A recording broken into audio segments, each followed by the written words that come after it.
오늘은 이런 질문으로 말씀의 문을 엽니다. 여러분은 그리스도인입니까? 애국자입니까? 입장이 매우 곤란하십니까? 제가 해답을 선포하겠습니다. 그리스도인은 애국자입니다. 신앙심과 애국심은 같은 밭에서 자라나기 때문입니다. 그리스도인은 마땅히 하나님을 사랑하는 마음으로 나라를 사랑하고 삶으로 실천해야 합니다. 인류 역사상 국경을 초월하여 하나님을 사랑하는 마음으로 나라를 사랑했던 수많은 사람들이 있습니다. 특히 미국 교회 학교에서는요, 다음 세대들에게 하나님을 사랑하는 마음으로 나라를 사랑했던 믿음의 선진들에 대해서 가르칩니다. 가장 먼저 손꼽히는 인물은 미국의 16대 대통령을 지낸 에이브러햄 링컨입니다. 저는 그 현장에서 얼마만큼 흥미롭게 그 가르침을 받는 다음 세대들을 통해서 희망의 빛을 보았는지 모릅니다. 링컨은요, 2m에 육박하는 키가 큰 사람이었습니다. 그 아이들이 똘망똘망한 눈으로, 여러분 2m에 육박하는 키를 가진 사람 아직까지 우리 교회에 없습니다. 얼마나 큰 키를 가졌길래. 그는 실제적으로요, 링컨 하면 거인으로 불렸습니다. 그런데 미국인들은 지금까지도 링컨을 얼마만큼 존경하는지 모릅니다. 그는 키가 큰 사람이었음에도 불구하고 하나님 앞에서 지극히 작은 자인 것을 인정하는 그 믿음으로 비록 흙수저로 태어났지만 미국의 대통령이 됐습니다. 미국의 대통령이 되어서도요, 지극히 작은 자신임을 주님 앞에 고백하면서 그가 대통령으로 재임하던 시대의 대통령 집무실은 새벽부터 기도실이 되었습니다. 그는요, 무엇보다도 담대히 하나님의 보좌 앞에 믿음으로 나갔습니다. 그때 당시에 미국인들은 링컨 대통령을 따라서 담대하게 은혜의 보좌 앞에 나아가면서 국가적인 위기를 모두 승리의 기회로 바꿀 수 있었습니다. 은혜의 보좌 앞에 담대하게 나왔던 링컨은 민주주의에 대한 투철한 신념을 가질 수 있었습니다. 저는 중학교 시절에요, 영어 성경 선생님으로부터 얼마만큼 많이 강요받았는지 몰라요. Of the people, by the people, for the people. 국민에 의한, 국민을 위한 민주주의에 관한 링컨의 신념은요, 주님 다시 오실 때까지 모든 사람들의 마음속 안에 새겨지면서 수도 없이 사모하는 그런 역사적인 인물로 기억될 것입니다. 사실 미국인들은요, 오래전부터 이 나라에 다시 링컨 같은 대통령이 탄생하기를 기도하고 있습니다. 왜냐하면 그가 대통령으로 재임하던 시대에 하나님의 말씀을 삶으로 실천하면서 얼마만큼 하나님을 신뢰하고 나라보다도 크신 하나님, 세상보다 크신 하나님이 국가에 임하였던 것을 경험했기 때문입니다. 링컨은 대통령 집무실에서도 부지런히 성경을 읽은 사람으로 유명합니다. 그는 성경에 대한 이런 경험된 고백을 남겼습니다. 성경은 하나님께서 주신 가장 좋은 선물이다. 동의가 되십니까? 그런데 요즘 현대를 살아가는 그리스도인들이 성경을 잘 안 읽는데요. 성경을 잘 안 읽는 이유가 얄팍한 믿음에서 담대하게 하나님의 은혜의 보좌 앞으로 나가는 일들이 점점 줄어들고 있습니다. 하나님을 사랑하는 마음으로 나라 사랑을 삶으로 실천했던 링컨이 가진 담대한 믿음의 근거는 과연 어디로부터 온 것일까요? 오늘 우리에게 주신 히브리서 4장 12절로 16절 말씀을 통해서 명쾌한 근거를 제시하고 있습니다. 제가 오늘 본문의 말씀을 요약하면서 이렇게 함께 담대하게 선포하며 말씀을 받기를 원합니다. 다 함께 선포합니다. 시작. 담대하게 은혜의 보좌 앞에 나아갑시다. 아멘. 하나님, 우리가 담대하게 은혜의 보좌 앞으로 나아가도록 강력한 무기를 주셨습니다. 오늘 보면 히브리서 4장 12절 말씀을 마음판에 새겨야 합니다. 세상보다 크신 하나님이 세상보다 크신 말씀을 우리에게 주셨기 때문입니다. 12절을 우리 힘있게 읽습니다. 시작. 하나님의 말씀은 살아있고 활력이 있어 좌우의 날선 어떤 검보다도 예리하여 혼과 영과 및 관절과 골수를 찔러 쪼개기까지 하며 또 마음의 생각과 뜻을 판단하나니. 아멘. 성경은 읽는 것만으로도 능력이 나타나는 생명의 말씀입니다. 이 말씀 한 구절을 우리가 받기 위해서도요, 얼마만큼 방대한 말씀의 배경이 되는 당시의 정황들을 좀 알아야 하는지 모릅니다. 1세기 당시에 로마 제국이 지중해를 중심으로 유럽, 북아프리카, 서아시아 등지를 지배할 수 있게 된 여러 요인들이 있습니다만, 그 가운데 하나가 로마 군단병의 정규 무기였던 양날을 가진 60cm 되는 단금 때문이었습니다. 이 단금의 이름을 글라디우스라고 합니다. 여러분이 영화를 통해서도 그리고 여러 문헌들을 통해서도 자주 접했을 것입니다. 그런데 이 무기가요, 양날을 가졌기 때문에 매우 예리했습니다. 공격하면 치명상을 입힐 수 있는 무기였는데, 한 손에 방패를 들고도 상대를 공격해서 치명상을 입힐 수 있는 무기였기 때문에 방어력 그리고 공격력을 동시에 지닌 무기로 명성을 날렸습니다. 이 글라디우스라고 하는 이 단검에 대한 역사만 해도요, 얼마만큼 방대하게 경험된 역사들이 증거되고 있는지 모릅니다. 당시에 세계 최강 군사력을 가졌던 로마 제국, 거기에 로마의 병사들에게 들려진 글라디우스가 최강의 무기인 것을 널리 전하였을 때, 로마 제국은 점점 영토를 확장하면서 지배력을 확장시켜 나갈 수 있었습니다. 그런데 히브리서 4장 12절 말씀이 선포될 때 로마 제국은 큰 충격을 받고 말았습니다. 다름이 아닌 방어력과 공격력을 동시에 갖춘 세계 최강의 무기는 더 이상 글라디우스가 아니요 하나님의 말씀인 것을 선포했기 때문입니다. 단언적으로 여러분에게 도전합니다. 하나님의 말씀인 성경은 모든 일에 대한 해답을 가졌을 뿐만 아니라 모든 일에 승리할 수 있는 강력한 무기임을 주님의 이름으로 선포합니다. 말씀 붙잡으면 모든 일에 승리할 수 있습니다.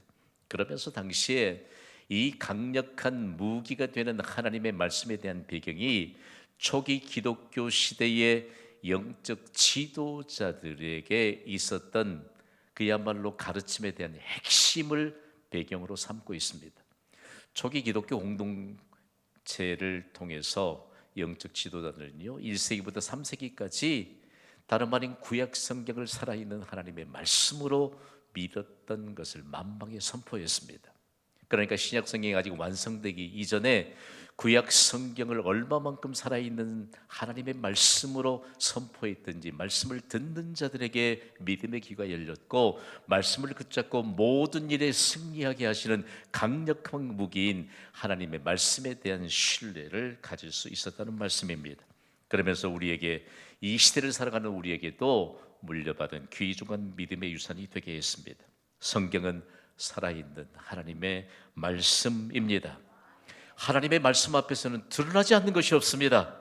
하나님의 말씀 앞에서는 아무것도 숨길 수가 없습니다. 하나님의 말씀은 인간의 모든 것을 파헤쳐 드러내줍니다.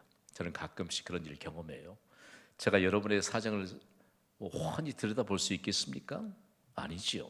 그럼에도 불구하고 말씀을 선포하면 꼭 자기 삶을 환하게 들여다본 것 같아요. 그 어떤 분은요, 괜히 저를 오해하고 그래요. 그러지 마세요. 하나님의 말씀 앞엔 드러나지 없는 것이 없는 줄 믿습니다. 그러면서 하나님의 말씀은 사람의 눈으로는 볼 수 없는 육신의 가장 깊숙한 곳인 관절과 골수까지도 찔러 쪼개는 예리함이 있다고 선언합니다. 솔로몬 시대예요. 솔로몬이 나라를 부강하게 이루었잖아요. 부족함이 없는 시대를 이끌어갔던 솔로몬도 고백합니다. 하나님의 말씀, 하나님과 동격으로 우리에게 주신 지혜라고 하는 것, 그리고 하나님의 이름을 부르는 자들에겐 우리의 골수까지도 윤택하게 하시는 하나님의 능력이 임한다는 사실을 경험했기 때문입니다.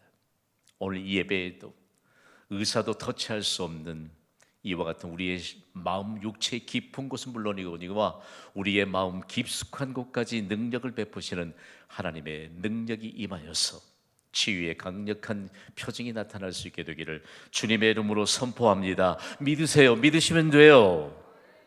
하나님의 말씀은 도무지 흥미가 없다고 말하는 사람도 가끔씩 있습니다. 하나님의 말씀은 어떻게 누구를 통해서 나타나느냐? 말씀이신 예수 그리스도를 통해서 그 능력이 나타납니다. 오늘 본문 히브리서 4장 14절 말씀은요, 이 사실을 얼마만큼 충격적인 사실에 근거해서 증거하고 있는지 모릅니다. 히브리서 4장 14절 말씀을 우리 소리 높여 읽습니다. 시작. 그러므로 우리에게 큰 대제사장이 계시니 승천하시니 곧 하나님의 아들 예수시라. 우리가 믿는 도리를 굳게 잡을지어다. 아멘. 유대인으로 태어나지 않는 이상 이 말씀은 우리에게 분명한 해석이 필요합니다. 그러니까 성경이 어렵다고 해요. 제가 쉽게 풀어드리고로 합니다. 세상을 사는 모든 사람들에게 가장 중대한 문제는 돈 문제가 아닙니다. 세상을 사는 사람들에게 가장 중대한 문제는 건강 문제가 아닙니다. 아무도 예외 없이 가장 중대한 문제는 죄에 대한 문제입니다. 여러분을 도전합니다. 여러분 죄에 대한 문제 해결을 받으셨습니까? 아직까지 확신이 없어도 좋아요. 사람은 누구나 아담 이래로 태어날 때부터 죄를 가지고 태어납니다. 우리의 처음 출생했을 때 신분이 죄인입니다. 죄인의 신분으로 태어나요. 그 증거가 뭐지요? 죄의 대가는 죽음입니다. 만약에 산부 예배자들 가운데 나는 죄인으로 태어나지 않았다라고 선언하실 분은 선언해도 좋아요. 그분은 죽어서는 안 됩니다. 그러나 우리가 죄를 가지고 태어났기 때문에 죽거든요. 그러나 죽는 것으로 사람의 모든 것이 끝이 나는 것이 아닙니다. 죽음 이후에는 반드시 하나님의 심판이 있습니다. 하나님의 심판은 천국과 지옥으로 나뉘어집니다. 우리가 예수님을 구주로 영접하는 순간 죄의 문제는 해결을 받습니다. 그리고 영원한 생명, 영원한 즐거움을 보장받는 천국이 내 안에 임합니다. 그러니 우리 이 땅에 생명을 마감하고 죽음을 맞이하면 영원한 생명, 영원한 즐거움을 누릴 수 있는 천국으로 옮겨갑니다. 그러므로 여러분 죄 문제는요 가장 중대한 문제입니다. 오늘 이 말씀이 선포될 때 죄 문제가 가장 중대한 문제인데 중대한 문제인 죄 문제가 해결받았으므로 오늘 우리의 삶의 현장에서 우리 앞에 펼쳐져 있는 모든 문제의 해답은 말씀이신 예수 그리스도로 인하여 해결받게 될 줄 믿으시기 바랍니다. 이 순간부터 이제 말씀의 능력이 우리에게 나타나게 될 줄 믿습니다. 히브리서 기자는요 예수 그리스도께서 우리의 믿는 돌이라고 말합니다. 믿는 돌이라고 하는 것은요 신앙 고백이라는 것입니다. 예수 그리스도는 우리의 신앙 고백의 근거요 대상입니다. 많은 분들이 우리가 무엇을 믿느냐고 물을지 몰라요. 누군가 여러분에게 경신교회를 출석하는 성도들은 무엇을 믿습니까? 또 믿음에 더한 확실한 근거는 무엇입니다라고 물으면 괜히 머리 극적이지 마세요. 이단자들이 여러분 모셔간단 말이에요. 여러분 무엇을 믿습니까? 여러분의 믿음에 대한 근거는 무엇입니까? 사도신경대로 믿으면 됩니다. 대답도 그렇게 하시면 됩니다. 전능하사 천지를 만드신 하나님 아버지를 내가 믿사오며 그 외아들 우리 주 예수 그리스도를 믿사오니 아멘. 그런데 그 예수님을 큰 대제사장이라고 합니다. 여러분 큰 대제사장은요 오늘 우리에게 있어서 구약 성경은 인간의 중대한 문제를 죄의 문제를 가지고 하나님 앞에 나갈 수 있는 직무에 대한 제사장을 소개합니다. 그리고 제사장 중에도 아론의 반차를 따라서 가장 최고의 지위를 가진 제사장인 대제사장을 통해서 이스라엘 백성들을 대표해서 죄를 가지고 하나님 앞에 속죄일에 나가도록 직무를 받은 사람이 바로 대제사장입니다. 대속죄일의 대제사장은요 이스라엘 백성들의 죄를 가지고 성전 곧 성소 가장 안쪽 끝인 지성소로 들어갑니다. 성경에 등장하고 있는 지성소는요 하나님이 가장 거룩한 곳으로 구별하신 곳입니다. 이곳의 성막과 성전은 하나님과 인간의 만남의 장소입니다. 이곳에 언약궤를 지성소에 두셨는데 하나님이 인간의 죄를 가지고 하나님께 나오면 용서해 주신다라고 하는 약속에 대한 증거가 있는 곳이 언약궤입니다. 그런데 이 지성소에는 대제사장이 1년에 한 차례씩 들어갈 수 있는데 죄를 가지고는 들어갈 수가 없습니다. 대제사장은 지성소에 들어가기 위해서 자신의 죄의 문제를 정결하게 먼저 해결을 하고 그리고 지성소로 들어가게 됩니다. 그런데요, 중요한 것은 이스라엘 백성들의 죄를 대신해서 지성소로 들어가는 대제사장에게 죄 사함이 권한이 있을까요? 없을까요? 없습니다. 그는 똑같이 죄를 가지고 태어났고 죄인의 신분을 가지고 세상에 태어났으며 그가 죄를 가진 인간이기 때문에 그에게는 죄 사함의 권한이 없습니다. 그가 정결하게 자신을 정결하게 하고 백성들의 죄를 가지고 지성소에 들어가는 순간 그가 죄가 있는지 없는지가 분명하게 증명이 됩니다. 만약에 대제사장이 자신의 죄가 있음에도 그거 회개하지 않고 들어갔단 즉시로 그 자리에서 생명을 잃습니다. 생명을 잃는 것을 백성들이 지성소로 들어가는 제사장의 모습을 다 보잖아요. 그런데 만약에 섣불리 그곳을 향해 시신을 취하기 위해서 들어가면 즉시로 그곳에서 생명을 잃습니다. 그런데 대제사장이 지성소 들어갈 때 제사장이 입는 에봇에 허리에 묶은 긴 줄을 늘어뜨리고 들어가거든요. 백성들이 다 봅니다. 만약에 죄 문제 때문에 지성소에서 생명을 대제사장이 잃게 되면 그 긴 줄을 통해서 시신을 끄덕내야 합니다. 이때에 대제사장이 죽음을 보면서 백성들이 함께 강력한 메시지를 받습니다. 누구든지 죄를 가지고는 하나님 앞에 갈 수 없다. 여러분, 죄 문제는 가장 중대한 문제입니다. 누구든지 죄를 가지고는 하나님 앞에 갈 수 없습니다. 누구든지 죄를 가지고는 영원한 생명, 영원한 즐거움이 보장된 천국에 들어갈 수 없습니다. 그러므로 오늘 우리에게 있어서 예수님이 단번에 인간의 죄 문제를 해결해 주신 큰 대제사장이라고 일컬어서 우리에게 말씀하고 있습니다. 좀 생소한 단어이지만 큰 대제사장은 죄 사함의 권한이 없는 대제사장과는 직접으로 차원이 다른 대제사장이라는 의미입니다. 여러분, 우리가 하나님을 표현할 때 인간의 언어로 인간을 만드시고 온 세상을 말씀으로 창조하신 하나님을 어떻게 우리의 인간의 논리로 이성으로 상식으로 다 표현할 수 있겠어요? 그런데 큰 대제사장이다, 가장 위대한 대제사장이다, 그분은 하나님이시기 때문입니다. 백성들이 대제사장이 백성들의 죄를 가지고 지성소로 들어가는 것을 보잖아요. 예수님은 단번에 십자가에서 인류의 모든 죄를 해결하시고 장사한 지 3일 만에 부활하셨다가 40일 동안 둘이 이 땅에 계시면서 하늘로 올라가셨습니다. 지성소는 하나님의 임재한 장소인 하늘을 상징합니다. 제자들과 무리들이 보는 가운데서 단번에 인류의 죄를 해결하신 예수님은 하늘로 올라가셨습니다. 하늘로 들어가셨습니다. 그분은 바로 우리 인류의 죄사함의 권한을 가지신 하나님이시기 때문입니다. 그래서요, 예수님이 죄 문제를 해결하신 이후에 예수 그리스도를 믿는 자들에게는 담대하게 은혜의 보좌인 지성소로 나아갈 수 있는 특권을 부여해 주셨습니다. 오늘 우리가 지금 하나님의 은혜의 보좌 앞에서 예배하고 있습니다. 이 예배가 예수님이 죄 문제를 해결해 주셔서 우리의 죄 문제가 해결된 증거로 하나님 앞에 예배하기 위해 나올 수 있는 분명한 증거라는 사실을 여러분 잊어서는 안 될 것입니다. 그러면서 우리에게요, 큰 대제사장이신 예수님을 믿는 우리는, 죄의 용서함을 받은 우리는 어떤 믿음을 가져야 할 것인가? 오늘 히브리서 4장 16절 말씀은요, 구원받은 우리에게 복받을 인생을 살도록 주신 대단히 중요한 말씀입니다. 우리 소리 높여 16절을 읽습니다. 시작. 그러므로 우리는 긍휼하심을 받고 때를 따라 돕는 은혜를 얻기 위하여 은혜의 보좌 앞에 담대히 나아갈 것이니라. 아멘. 여러분을 도전합니다. 용서하고 들으시고 대답하세요. 여러분, 죄 문제를 해결을 받으셨습니까? 아멘. 죄의 문제를 해결받은 것이 바로 구원의 증거입니다. 구원받고 그냥 그작저작 사시겠습니까?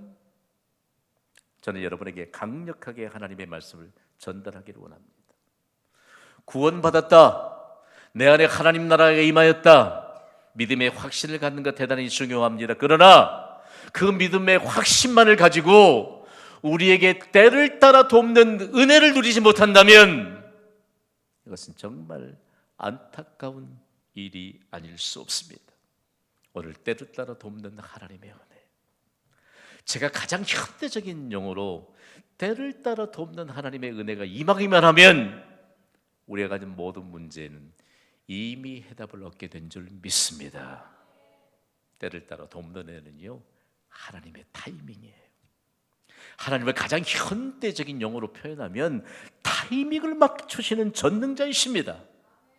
하나님의 타이밍은 가장 적절한 시기요, 그리고 하나님의 타이밍을 놓치지 않고 하나님의 스케줄에 따라서 사는 자들은 때를 따라 돕는 은혜 안에서 산다는 사실들을 우리에게 가르쳐주고 있습니다.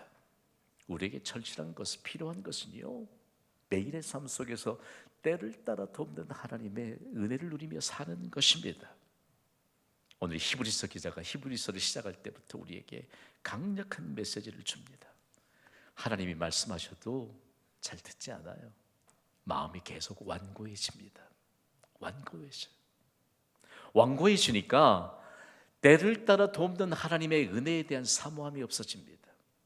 제가 링컨 대통령을 여러분에게 서두에 언급했지만 그는 새벽에 대통령 집무실을 기도실로 바꾸면서 때를 따라 돕는 하나님의 은혜의 보좌 앞에 나아갔던 이 담대한 믿음을 미국인들의 가슴판에 새겨주었던 영향력 있는 인물이기 때문에 지금까지도 존경을 받고 있는 것입니다. 때를 따라 돕는 하나님의 은혜, 여러분을 좀 더 깊고 넓게 그리고 높이 있는 메시지로 여러분을 도전합니다. 미국의 러시처치 유나이티드의 목회자이고 유명한 기독교 작가인 마르커스 길 목사는요, 하나님의 타이밍에 모든 사람이 만족해야 된다, 하나님의 타이밍에 만족해야 될 세 가지 이유를 강조하고 있습니다. 먼저는 하나님은 시간의 창조주이십니다. 하나님은 결코 실수하지 않으십니다. 하나님은 누구보다도 나를 잘 아십니다. 오늘요, 여러분이 은혜의 보좌 앞에 나오셨습니까? 하나님이 여러분을 만드셨습니다. 육체의 질병쯤 고민하지 마십시오. 하나님은 누구보다 여러분을 잘 아십니다. 담대하게 은혜의 보좌 앞에 나올 수 있는 사모함을 가지시기를 바랍니다. 하나님은 가장 적절한 시기에 여러분의 질병을 치유해 주실 것을 믿습니다. 여러분의 가장 고통스러운 문제를 가장 적절한 때에 해결해 주실 줄 믿습니다. 하나님의 타이밍. 우리가 시기를 선택해서 태어날 수 있나요? 우리가 시기를 선택해서 한 가정에서도 여러 자녀들이 있는데 우리의 마음대로 순서를 선택해서 태어날 수 있나요? 하나님의 타이밍. 하나님의 타이밍. 오늘 이 시대를 살아가는 우리에게 있어서 왜 하나님의 타이밍에 만족해야 할까? 우리에게는 언제든지 은혜의 보좌 앞에 나갈 수 있는 길을 큰 대제사장이신 예수님이 열어주셨기 때문입니다. 은혜의 보좌를 기억합시다. 은혜를 베푸시는 하나님의 임재를 상징하는 은혜의 보좌, 지성소 안엔 하나님의 말씀을 축약한 십계명이 기록된 두 돌판을 보관하던 곳입니다. 여러분, 하나님의 말씀은 가까이 하기에 너무 먼 당신이 아닙니다. 하나님의 말씀은 우리의 생명입니다. 하나님의 말씀은 이 나라의 생명입니다. 한국교회 성도들은요, 나라의 위기를 담대하게 은혜의 보좌 앞에 나가면서 새벽부터 타이밍을 맞추시는 하나님 앞에 모든 것 다 내려놓고 국가의 위기에 대한 해답을 얻었습니다. 이 나라와 민족에 대해서 우리가 붙들려야 될 것은 정치적인 가십이 아닙니다. 여론을 조장하는 그런 가십에 얽매일 일이 아닙니다. 뻔하다고 말하는 세상에 대한 것, 어제나 오늘이라, 내일 또 소망이 없다고 말하는 자들의 말에 붙들 때가 아닙니다. 예수 그리스도는 영원한 우리의 소망인 줄 믿습니다. 예수 그리스도의 피값으로 세워진 교회는 세상의 유일한 희망의 등불인 줄 믿습니다. 우리 한 사람 한 사람이 교회예요. 담대하게 은혜의 보좌 앞으로 때를 따라 돕는 은혜를 사모하며 나아가지 않으면 우리 인생에도 희망이 없습니다. 이 나라에도 희망이 없습니다. 우리 가정에도 그럭저럭하게 먹고 살 수는 있겠으나 때를 따라 돕는 장엄한 은혜 안에서 살 수 있는 기회는 없을 것입니다. 그래서 오늘 결론적으로 이런 메시지를 우리에게 주십니다. 다 함께 선포합시다. 시작. 담대하게 은혜의 보좌 앞에 나아갑시다. 담대하게라고 하는 이 말은요, 고대의 세계를 주름잡았던 그리스라고 하는 제국과 로마 제국이 의도적으로 탁월한 웅병가들을 양성해냈습니다. 참 그들의 역사를 헤집어보면 너무 놀랍고 충격적입니다. 왜냐하면 국가가 위기에 빠질 때 잘 훈련됐던 웅병가들을 세우면 특별히 청년 세대들이 웅병가 앞에 모입니다. 웅병가들이 국가의 위기에 대해서 힘주어 담대하게 자신 있게 선포하면 청년들이 양주먹을 불끈 쥡니다. 국가의 위기를 승리의 기회로 바꿔놓을 수 있는 힘을 받는 장소가 웅병가들이 메시지를 선포하는 곳입니다. 특별히 그리스 국가가 위기에 처해 있을 때 데모스테네스라고 하는 웅병가는요, 수많은 청년들의 가슴에 불을 지폈습니다. 여러분을 도전합니다. 김 목사가 선포하는 하나님의 말씀이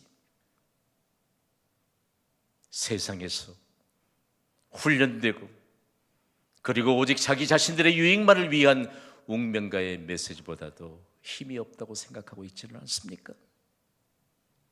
오늘 3부 예배자 모두에게 하나님의 말씀의 능력이 임하는 줄 믿습니다. 담대하다는 말은요, 초기 기독교 시대에 하나님의 은혜의 보좌 앞에 겸손하게 기도의 무릎을 꿇고 기도하는 그리스도인의 모습에서 찾아볼 수 있었던 증거가 있습니다. 초기 기독교 시대의 기독교 의자를 돌아보세요. 그 긴 의자들이요, 기도할 수 있도록 만들어졌습니다. 대략 가보면 여러분이 발을 닦고 있는 곳에, 우리 교회는 없지만 발판처럼 생긴 게 있어요. 저도 마찬가지로 한국교회 성도들은 가보면 거기에 발 올려놓고 있는 것인 줄 알아요. 그렇잖아요. 거기에 무릎을 꿇으라는 표시로 마련해놓은 겁니다. 여러분, 담대하게 은혜의 보좌 앞에 나가는 그리스도인의 모습은 기도의 자리에서 펼쳐진다는 사실을 잊지 마시기를 바랍니다. 이 말씀이 한국 교회에 가장 명확하게 적용되었습니다. 한국 교회, 우리 믿음의 선진들은요, 새벽부터 은혜의 보좌 앞에 나가기를 주저하지 않았습니다. 우리는요, 이 나라와 민족이 살 길은 담대히 은혜의 보좌 앞에 나아가는 길 외엔 없는 줄 믿습니다. 시기는 여러분이 해석하십시오. 그러나 하나님의 타이밍은 새벽부터 도우시는 하나님의 역사에 대한 증거를 우리에게 말씀하십니다.